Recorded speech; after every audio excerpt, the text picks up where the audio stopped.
Assalamualaikum warahmatullahi wabarakatuh. Perkenalkan saya Citra Lutfia Mukti dengan NPM 2141131 dari kelas Manajemen 21 Gabungan.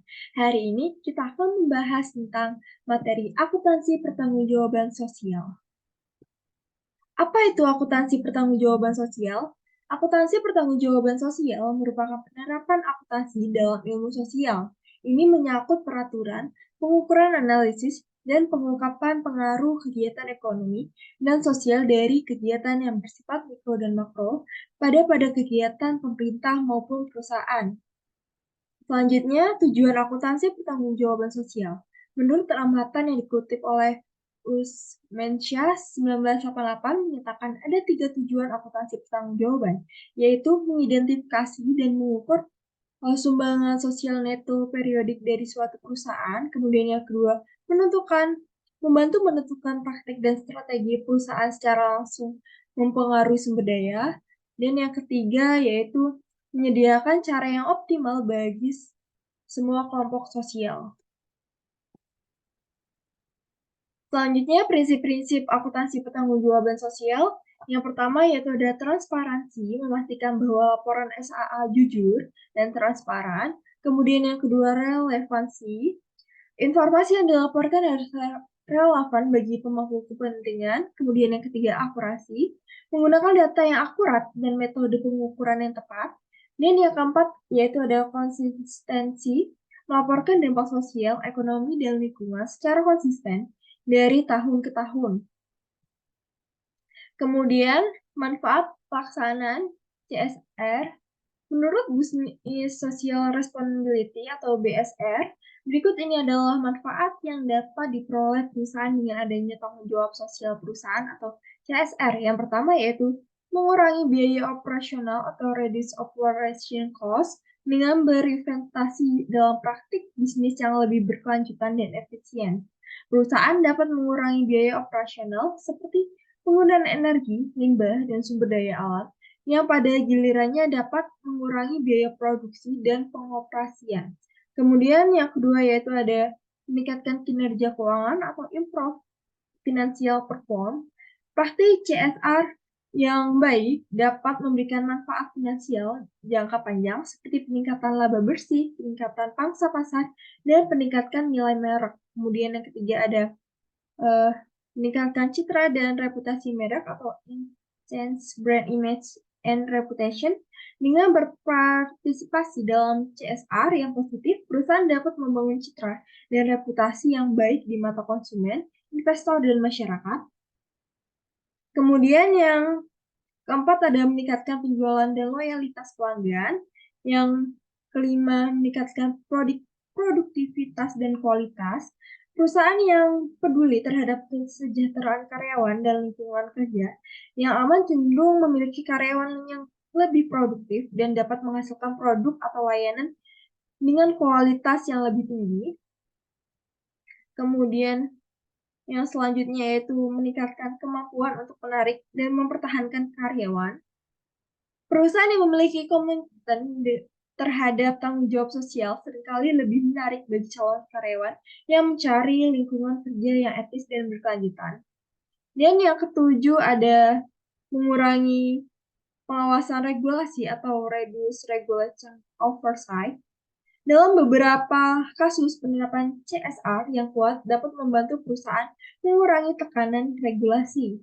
Dan yang ke-8 yaitu ada akses ke modal pasar atau akses to capital. Investasi sosial yang positif dapat meningkatkan akses perusahaan ke modal seperti investasi modal, ventura sosial atau obligasi berkelanjutan. Karena para investor semakin menilai faktor-faktor sosial dan lingkungan dalam keputusan investasi mereka. Selanjutnya yaitu ada ruang lingkup akuntansi pertanggungjawaban sosial. Rumet dalam Gauter dan Underdown 1984-477 membagi bidang yang menjadi tujuan sosial perusahaan menjadi 5, yaitu yang pertama net profit contribution dengan meningkatkan perhatian terhadap tujuan sosial perusahaan seharusnya tidak mengurangi tujuan perolehan laba. Kemudian yang kedua, human resource contribution memperlihatkan hubungan perusahaan dengan para pegawai, yaitu semua yang terlibat dalam kegiatan perusahaan. Kemudian yang ketiga yaitu ada public contribution. Ini meliputi kegiatan perusahaan terhadap kelompok atau individu di luar perusahaan seperti kegiatan kemanusiaan umum, pembayaran pajak kepada pemerintah, dan lain-lain sebagainya. Kemudian yang keempat ada environmental contribution, meliputi pemberian perhatian terhadap aspek lingkungan produksi yang meliputi pemakaian sumber daya, proses produksi, dan produksi yang mencakup kegiatan daur ulang, penanggulangan pencemaran, dan pemeliharaan lingkungan tempat perusahaan berdiri dan beroperasi. Kemudian yang kelima yaitu ada product or service contribution, meliputi aspek kualitatif produk atau jasa yang diberikan oleh perusahaan. Selanjutnya yaitu di sini ada pengukuran dan pelaporan akuntansi pertanggungjawaban sosial. Menurut Gautier dan Underground 1986, ada 3 pendekatan yang dapat digunakan untuk pedoman pengukuran dalam pelaporan akuntansi pertanggungjawaban sosial, yaitu yang pertama yaitu ada pendekatan deskriptif. Dalam laporan sosial deskriptif, informasi mengenai semua aktivitas sosial perusahaan dilaporkan bentuk uraian atau deskriptif. Jadi pada pendekatan ini aktivitas sosial perusahaan dalam pelaporannya tidak dikuantifikasikan dalam satuan uang. Kemudian yang kedua ada pendekatan biaya yang dikeluarkan, menggambarkan semua aktivitas sosial perusahaan dikuantifikasikan dalam satuan uang. Dan yang ketiga pendekatan biaya manfaat, mengungkapkan baik biaya maupun manfaat dari aktivitas sosial perusahaan. Selanjutnya di sini ada studi kasus CSR. The Coca-Cola Company Inisiatif Air Bersih. Coca-Cola memiliki sejumlah inisiatif CSR. Salah satunya adalah Replenish Africa Initiative atau RAIN. Program ini bertujuan untuk meningkatkan akses masyarakat terhadap air bersih dan sanitasi di Afrika. Coca-Cola berkomitmen untuk mengembangkan 100% air yang mereka gunakan dalam proses produksi mereka ke lingkungan.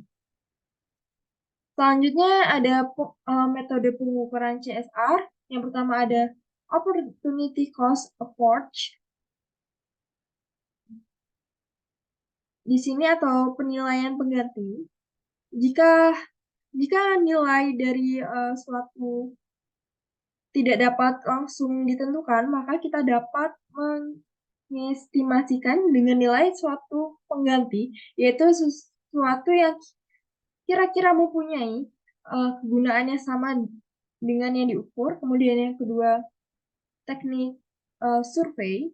Teknik ini mencakup cara-cara untuk mendapatkan informasi mereka yang dipengaruhi, yaitu kelompok masyarakat yang dirugikan atau yang menerima manfaat.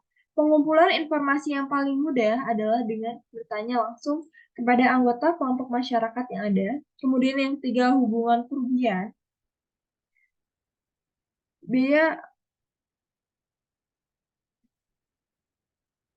Dan yang keempat yaitu ada reaksi pasar. Di sini ada teknik pelaporan tanggung jawab SCR. Teknik pelaporan yang menurut para ahli bisa digunakan perusahaan seperti yang diungkapkan oleh Diller yang diterjemahkan oleh Sofyan Syafri Harahap dalam buku Teori Akuntansi adalah sebagai berikut. Yang pertama, pengungkapan data surat kepada pemegang saham. Ketiga, pengungkapan data catatan atau laporan keuangan. Dan yang ketiga, dibuat dalam perkiraan tambahan. Kemudian ada tantangan dan hambatan dalam akuntansi pertanggungjawaban sosial. Yang pertama yaitu ada risiko greenwashing. Beberapa perusahaan mungkin menggunakan CSR sebagai alat pemasaran semata tanpa komitmen yang nyata terhadap praktik sosial dan lingkungan yang baik. Hal ini dikenal sebagai greenwashing.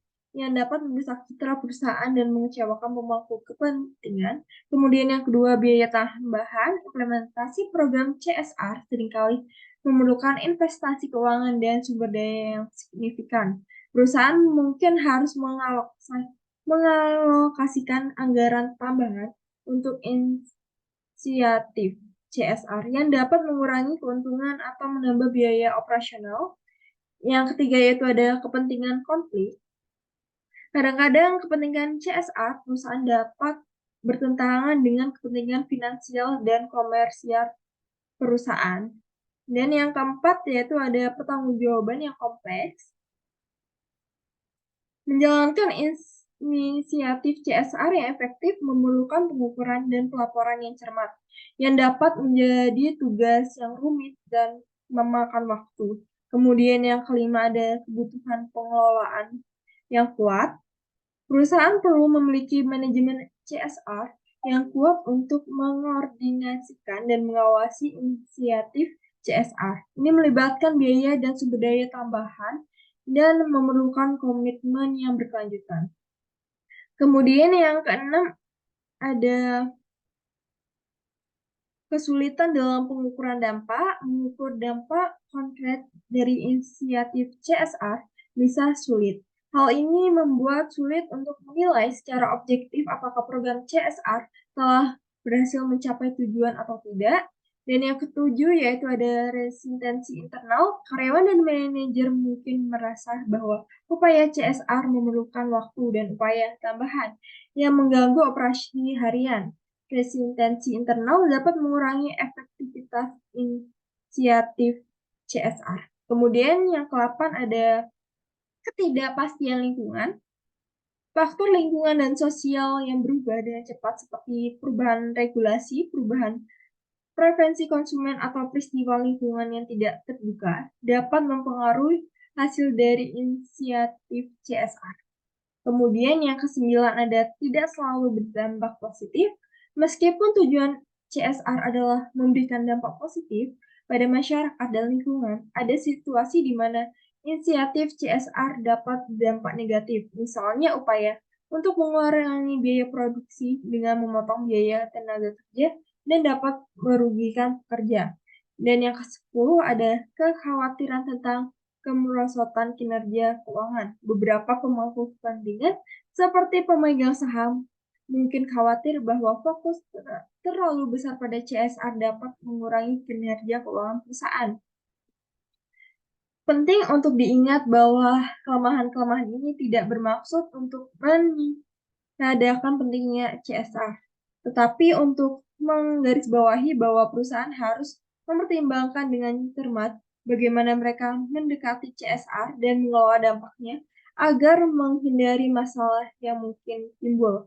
Selain itu, perusahaan harus transparan dan jujur tentang komitmen mereka terhadap CSR untuk membangun kepercayaan pemangku kepentingan. Selanjutnya, masa depan akuntansi pertanggungjawaban sosial. Perkembangan terbaru dalam praktik CSR dan SAA, CSR dan SEE atau SAA terus berkembang seiring dengan perubahan dalam tuntunan pemangku kepentingan dan peraturan. Peran teknologi dalam meningkatkan SAA, teknologi seperti analitik data, kecerdasan buatan, dan blockchain memiliki potensi untuk mempermudah pengukuran dan pelaporan dampak sosial, ekonomi, dan lingkungan. Peran regulasi dan kepatuhan, harapan terhadap perusahaan untuk melaporkan keberlanjutan terus tumbuh, dan regulasi mungkin akan menjadi ketat di masa depan. Integrasi berkelanjutan dalam strategi bisnis, perusahaan semakin mengintegrasikan aspek keberlanjutan dalam strategi bisnis inti mereka. Kesimpulan, akuntansi pertanggungjawaban sosial atau SAA adalah pendekatan yang digunakan oleh perusahaan untuk mengukur, mengelola, dan melaporkan dampak sosial, ekonomi, dan lingkungan dari aktivitas bisnis mereka. SAA memungkinkan perusahaan untuk memenuhi tanggung jawab sosial mereka, membangun hubungan yang kuat dengan pemangku kepentingan, dan memberikan dampak positif pada masyarakat dan lingkungan. Manfaat SAA termasuk peningkatan citra dan reputasi perusahaan, peningkatan loyalitas pelanggan, dan mendukung kinerja keuangan yang berkelanjutan. Formal GRI atau Global Reporting Initiative adalah alat yang kuat dalam melaporkan keberlanjutan perusahaan dan pengukuran dampak sosial, ekonomi, dan lingkungan. Adalah kunci untuk memahami kontribusi perusahaan terhadap masyarakat dan lingkungan. Meskipun SAA memiliki manfaat yang signifikan, ada juga tantangan termasuk risiko greenwashing, biaya tambahan, dan konflik antara kepentingan. Namun dengan inovasi teknologi dan kolaborasi yang tepat, perusahaan dapat mengatasi hambatan ini dan memandang SAA sebagai bagian integral dari strategi bisnis mereka. Sekian yang dapat saya sampaikan, kurang lebihnya saya mohon maaf. Semoga informasi ini menambah pengetahuan Anda. Terima kasih. Wassalamualaikum warahmatullahi wabarakatuh.